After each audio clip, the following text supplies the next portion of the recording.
Welcome back, guys, to a brand new video. Now today I have been so excited to begin the series, which unfortunately is only going to be lasting for another 8 days. You forget how quick these creature submissions close, but basically we are going to be taking a look and diving in to the #1 creature that is winning the vote right now. Now that doesn't necessarily mean that this creature is going to win the entire vote, because it works very, very differently. It works in a top 10 list, so whether you come 10th or whether you come first, it really doesn't matter in this creature vote. Now, as of the last video, this is for Genesis Part 1 when it launches next year, which the ETA is April. But it's time to dive in to this creature. Now, I promised, like I've done for many years in the past, that I will pick out loads of random ones. Now, today, I know it's #1. That's what we're going to start for on this series. And over the next couple of days, we're going to be picking random ones out of absolute nowhere. And if they've got if they put some really hard work into it and it looks awesome, then we will be giving it some love. Now, if you do enjoy today's video, drop a like, subscribe if you're new around here. It really supports me. And let's get in with the video.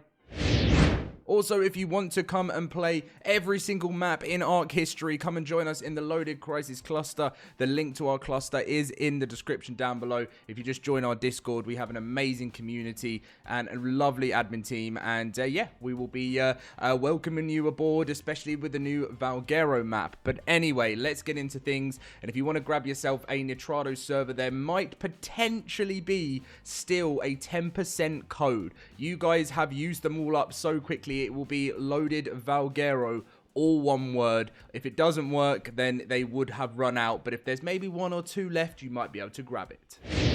Right, let's jump into things. And yes, I know so many of you noticed my beard, right? My beard had gone crazy. It literally was like down here. And yes, I finally got rid of it. I missed it already, but you guys were like, Dom, sort that beard out.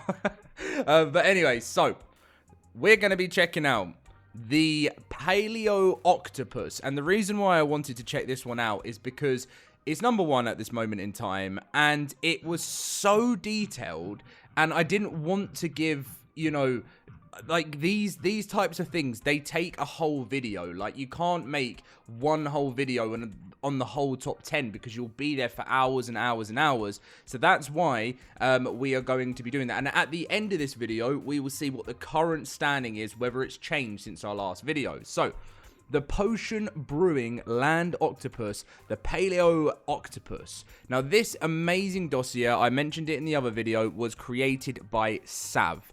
And we're going to read through everything about what this creature does and what we can look forward to. So, introducing the Paleoctopus. You may recognize him from Aberration. Also, I submitted that version back in the day. This large megalithinium-sized land creature is found in the bog of Genesis Part 1 and is rarely in the ocean of Genesis. A curious and crafty creature, the unique properties of its ink allow it to make special potions that aid you in all 5 of the Genesis biomes against the elements of any foe. For example, do you want to get rid of a horde of direwolves? Throw down a space brew potion and make a mini black hole to trap them in one place. Or do you need to go down to the depths of the ocean, but your scuba gear is broken? Simply drink an ocean potion and you will be able to dive deeper and see clearer. And stay to the very end for some cool submissions you should check out. Right, let's get in with the abilities and action summary. Okay, so this photo here, we have potions and a little picture of the potions here. It's actually hard to read this, but I see tentacle grasping, suction climbing, camouflage, and a cool, like, kind of understanding how big. This thing's quite big, and I actually think it's kind of scary. Imagine, like, some sort of squid octopusy thing coming towards you, and you're like, ah! Like, you're just like, that just gives me the kind of feeling.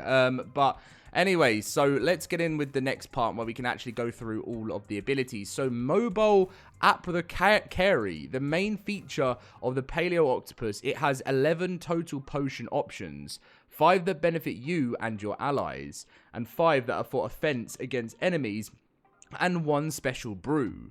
Respectively named the beneficial and volatile branches. Each of the 5 potions on either side correspond with a Genesis biome. The Mimicry or Mimicry. The Paleoctopus are able to camouflage with their surroundings. This reduces your speed by 20%, but makes you invisible to aggressive creatures and other things like turrets. For turrets, this only works up to 2 foundations away, and tech ones are exempt. If you're attacked when camouflaged, however, you are attacked when camouflaged, however, you will become vulnerable and take 10% more damage while still moving slowly. Coating. Using the same ink that is used for potions, it can coat itself to give its attacks affixes that relate to biome-specific ink. Volcano ink will make its attacks do fire damage, similar to if a fire wyvern were to attack you with its breath, for example. Creature holding.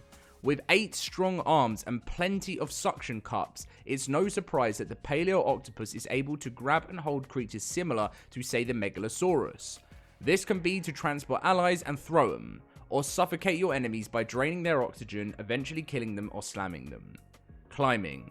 Again, 8 strong arms with suction cups make it possible for Paleoctopus to climb steep surfaces, even being able to hang upside down. This is useful for sneaking around when camouflaged or getting up on those ocean pillars. Still not as useful as Bloodstalker's sheer maneuverability, but it gets the job done. Now, the potion making in depth. Potion brewing is done with a unique saddle, the Brewmaster. With the process being like this, number 1, let it produce ink passively. The properties of this ink change depending on what biome you are in. Note, the Paleoctopus must acclimate to biomes before producing the special ink. Having it mimic the surroundings and wander around will speed up the process. If a Paleoctopus grows up in a biome, however, it will automatically be able to produce ink related to that region. You can also use items like ambergris and shell fragments on it in order to acclimate instantly if on a different map, or find similar biomes on other maps. A swamp acts as a replacement for bog acclimatation, for example. Number 2. Jars are used to bottle the potions, so place them in its inventory. Choose to craft either a beneficial potion or a volatile one, having a different section for either. And that's it. Players or Paleoctopus itself can throw potions, and for potion details, we've got all of them to go through now. Right, so this can also be used on creatures. The Bog Brew. This potion will make it so insect swarms will no longer target you. You will also be more hidden from creatures overall, reducing their aggro towards you. Volcano Brew. This potion gives you heat resistance and also fire attack resistance from creatures such as manas or weapons like torches. Oh, magmasaurs, sorry. Oh wow, magmasaurs. That really is like just throw me back to a different time in life. Ocean Brew. This ocean potion, it's stuck in my head now. Ocean potion. This potion increases your swim speed and reduces oxygen consumption. You are also able to see clearer underwater. Snow Brew. This potion gives you cold resistance and immunity to being stunned. And the Space Brew. This potion allows you to jump higher and have resistance to radiation. Now for the Volatile branch. Brew of Continuous Defecation. For the Bog. Throwing this potion at enemies drains their stamina, increases their torpor, and makes them defecate. Ouch. That is not... What film was it? There's a film, and I need you guys to tell me in the comments. What was the film where was it, I think, oh, it's Kick-Ass. I think it was Kick-Ass, where she had a remote, and she could, like, point the remote at her bully in school, and then it made them defecate. But yeah, no, that just really threw me back to that film. What great films they were. Brew of Raging Inferno, the volcano. Throwing this potion causes a patch of fire to form where it's thrown. Any creature or player that steps into the fire is set on fire, and anything that is near the creature/player on fire will also be set on fire. Wow. Including fire-immune creatures such as fireworm. What? Okay, I don't know whether that's going to stay as a thing. That sounds really OP. Brew of Abysmal Rage for the ocean. Throwing this potion at enemies blinds them and causes them to attack anything around them, including their allies, both tamed and wild. Brew of Internal Frost for the snow. Throwing this potion at enemies freezes them in place to stun them momentarily. If a player is hit, then they will instantly be freezing to death. Brew of Cosmic Bending Space. Throwing this potion causes a small black hole to form, dragging in anything caught with the radius for 10 seconds, which makes them unable to move or jump, stuck in the same position. Oh, and there's a special potion, which is the Witch's Brew. By acclimating in all 5 biomes, this potion can be made. It gives a 5% buff to your crafting speed, XP gain, and movement speed. You may feel a bit trippy afterwards, however, and it also unlocks a Bowler Hat cosmetic. Okay, so this is truly Breaking Bad. So, yeah, I mean, I definitely think this is going to be nerfed to a little bit by Wildcard, because there is a little bit too much to this in the sense of fantastic ideas, by the way, and this is why I needed to give this some time and actually go through it, because there's generally so much really awesome stuff here. But, of course, there are, like, some things here which I just can't see Wildcard ever putting into the game, but they tried to keep it as close as they can. So this is now coating. So coatings work similar to the potions. Your creature friend must first become acclimated to the different biomes in order to use them. Once you have enough specialized ink, you can use the coatings in relation to the ink it is from. Again, the acclimatization can be done in Genesis biomes or similar biomes from other maps, such as swamps, replacing bog and... okay, right, yeah. And deserts replacing volcano areas. So the bog coating causes your attacks to ignore some armor and also break down armor durability faster. The volcano coating, your attacks will do fire damage over time, similar to Fire Wyvern's Breath.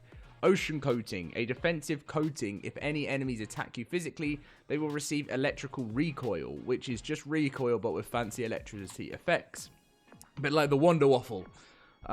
Snow coating, so your attacks will do ice element damage over time, like a mana of sorts. And space coating, a unique defensive coating. You will be able to flashbang enemies to stun them for a small amount of time. We're definitely getting Call of Duty here, aren't we? This also afflicts some radiation on them. Now we're getting Fallout. Other effect is that you can, and the Paleoctopus have greater resistance to radiation.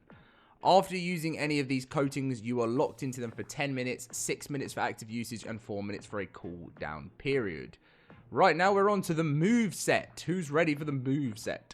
The primary attack is a punch, which does 30 base damage. Secondary attack is a grab and hold creature, and it will start slamming the creature for 40 base damage, and if you hold, you can start suffocating the creature. So yeah, just like what you expect from an octopus. And then they have third attack / ability, apply coating or throw potion. And climbing is when near steep or vertical terrain, it will start climbing. And taunt. So this is just aesthetic, similar to a raw rage baiting. Very, very, very cool ideas here. So taming method and behavior. Now I saw this photo, I really liked it, what they made here. You know, like in making us feel like we're back in Gen 1. But they say, so the Paleoctopus are naturally curious creatures, and in the wild, they are able to camouflage. So if you're in the bog and suddenly grabbed, don't be alarmed. It's simply curious and will let you go eventually. It's just going to toy with us. If you don't have time for that, however, hitting it with a torch will make it skedaddle. However, if you have narcotics, stimulants, medical brews, or bug repellent on your hand, it will initiate the taming process. Simply, you just have to go to place them in your hotbar and show them off. More complex recipes will give higher taming, and you can also show it dishes like Broth of Enlightenment, which effectively acts as kibble, with Enlightenment giving the most taming. Just simply show your drug collection and it will be impressed enough to be your new tame. Very cool. Look at that little one there. Is that a little baby one? And this is the end credits, shoutouts, and fan art. And they say, and that's all. I hope the concept and ideas I've outlined have interested you enough to toss a vote. Thanks for reading the submission. Big thanks to ZCI, Sav, DJ, RRG, Ash, GC, is it Ash GCY? Sappy Daisy, and Hatcher. Or Hatchery, for providing either feedback or art for this fella. I couldn't have made this concept as good without their help, And yes, obviously pinned some other really cool creatures that you should check out. But maybe we will check out those creatures, who knows. But today, this video was all about the Paleoctopus, which I have to stay here and give it a very, very good idea and big shout. And I can see this is why this is currently #1 in the voting. But as I said, that doesn't change anything. That doesn't mean anything spot on. Like how the extra life voting's going on, that does not matter. And this is the current top 10. Right, so the Paleoctopus is still over 100 votes ahead. The Abyssosaurus is still in second. The Tidal Tornado is still in third. The Irritator still up there. Is this new?